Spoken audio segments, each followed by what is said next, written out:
Beautiful. Look at this. All right, guys. Back at you today. We're talking about Arbitrum. And specifically, the current state of Arbitrum in my eyes. Quick disclaimer out of the way. I work at Off-Chain Labs, the company that initially created Arbitrum. I do community strategy over there.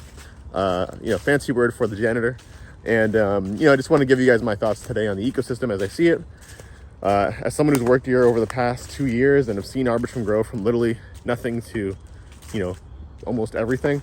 I figured maybe kind of just shedding some light on my current thoughts of the Arbitrum DAO, the community, etc., and just giving you guys an idea of why I'm so non-financially bullish on Arbitrum. More bullish on the longevity of it as a protocol and people building on it. So, one of the bigger things that happened recently is this $50 million grant proposal that happened through the DAO. I think it was about a month ago now. And essentially about 30 plus protocols are now eligible to receive up to $50 million worth of funding. There was a ton of controversy around that. Some protocols not getting enough, some protocols getting too much, some protocols having too much power, lobbying, this and that, the stuff that you see in politics. But I gotta say, man, I think that was the most impressive things I've seen any DAO do in such a short period of time with as much effectiveness as it was. If you think about it, $50 million, I guess 50 million but $40 million worth of incentives distributed, or allocated, I should say, because that hasn't been distributed yet, allocated within a time span of 2-3 weeks. And the whole idea was to give kind of the ecosystem a short kind of, stimulus boost of rewards in the wake of, other potential competitors kind of coming in and swooping in competition or taking over, TPS, etc. So more than the outcome of the STIP, in terms of projects getting funding and some not getting funding, some wanting to start up round 2, etc. What made me so excited about it was the fact that for the first time, teams cared about governance. Arbitrum governance has been around for since March, and there really hasn't been almost anything going on that the broader community really cares about. So this was really the first opportunity and the first kind of glance into how governance works, participating in governance, organizing calls, meetings, get working sessions going, the first time of this. And a lot of teams, again, as I mentioned earlier, were very taken aback. Some of them some of the delegates, for example, had way more potential work to do than they bargained for. 97 proposals came in, and all of a sudden, all these teams were kind of rallying for them to vote on their proposal, say yes to it. Whereas teams who applied, they were pitching straight up, almost as if they were startups again. Or some of them, of course, are startups, but almost as if they were kind of going door to door. So it was a new experience for everyone in the ecosystem. And while there are some complaints here and there, I think the overarching theme here is that governance actually does work, and it works in a decentralized manner, right? Because the Off-Chain Labs team, my team, had nothing to do with this. The foundation had nothing to do with it either. It was completely ran by the DAO. That's the most impressive part. And since then, so again, like I said, a month ago, obviously the incentives actually still need to be distributed. I think it's probably going to happen in November, early November, is from what I heard. But since then, literally, I think I've seen 3 different proposals about a coalition, a kind of a team. What I should say is 3 different proposals related to security of Arbitrum-based projects and Arbitrum generally. So you have incredible proposals coming in from people that are well known in the industry, like Gauntlet, Cypherin, Premia. I think I saw in there as well. A ton of things being not passed, I should say, but being proposed to the DAO relating to sustainability, right? And the ones I mentioned, I think, are mostly related to like I mentioned, protocol security and also project support on launch and stuff like that. Pretty much building infrastructure for the Arbitrum community. And to me, that's what I was looking for, man. Personally, that's what I'm excited about. I think incentives are cool. Obviously, they attract a lot of attention. But more than anything, the reason why I'm almost glad that the STIP was one of the first proposals to come out of, of interest, because people now actually care, right? I think before no one really cared about Arbitrum being decentralized. And I think even now, there are a lot of protocols and people that don't understand that the Arbitrum DAO really is like its own kind of machine at this point. And it'll only get more efficient, I think. So if you ask me, give it 6 months, a year, 2 years, whatever it may be. I think the DAO will be just like a force to be reckoned with, truly. I mean, more powerful than the foundation in terms of distribution of funds, and I think kind of the network effects, if you ask me.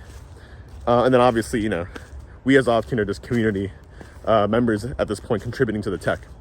So I'm really excited to see more projects joining in the Arbitrum ecosystem, more potential kind of proposals going out for different verticals other than DeFi, because that was the other thing that I think people complained about. It's like, oh well, only DeFi projects got funding, and it's like now there's like an actual way to say, like, instead of just saying you hated how things turned out, why not hit the forums with your own proposal, So,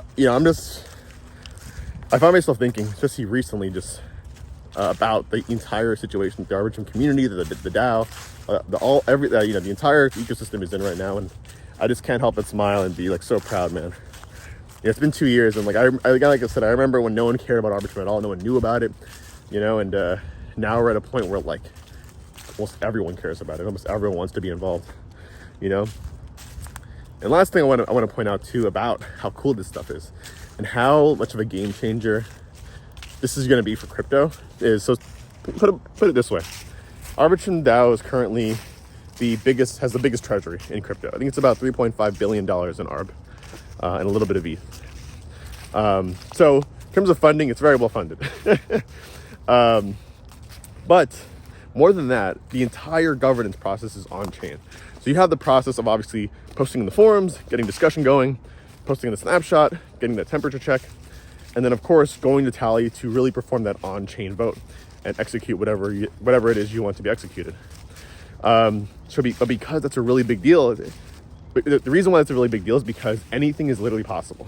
So like people I think look at, for example, I use Optimism as an example because they're the foundation, the Optimism Foundation, as far as I'm concerned, runs their retroactive public goods funding rounds. I think they're on the third one currently. I think they're retroactively giving away $30 million to builders or people that contribute to Optimism somehow. So I think what people don't understand is that like, while I think what they're doing is interesting, it's still like, it's centralized to the point where obviously their governance is not on chain. Like the governance does not control the chain. Obviously it just controls the token. And two, that entire public good funding rounds, those things, the reason why they're so like beautifully ran from what I've seen is because the foundation is running it. That's why. So you don't really have kind of ecosystem participants running their own programs or anything like that.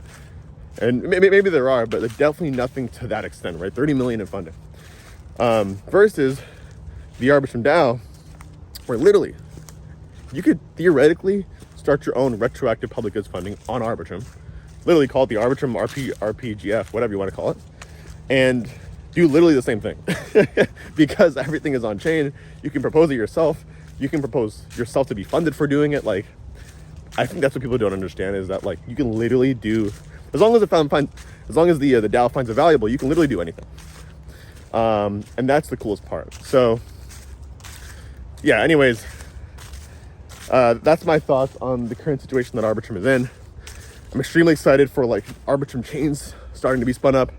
The Arbitrum Foundation recently announced that Orbit mainnet, that Orbit chains are ready essentially to be launched on mainnet. So you're going to start seeing Orbit chains, Arbitrum, pretty much Arbitrum infrastructure-based chains deployed, which is really cool. I'm excited about Senko. I'll probably be live streaming there. I made a video very, very briefly about them the other day. So I'll probably be live streaming there just to test out their platform. And there's also another actually L2 that recently announced that's using Arbitrum Nitro for the technology as well, called Frame. It's going to be like an NFT focused platform. And I'm actually currently playing around with their testnet and deploying NFTs on there. So really exciting stuff, man. I don't know. It's crazy how things can change in crypto. and how fast things move. But I think, you know, going forward, it's going to be really, really tough, I think, for alternate chains or ecosystems to catch up with where Arbitrum is at right now, because at this point, it's not me, it's not off-chain, it's not the foundation, it's the entire ecosystem that of community and participants that you're really going up against. So yeah, anyways, that being said, I'm gonna get back to walking over here. Thank you guys for watching. I'll catch you on the next one. Peace out.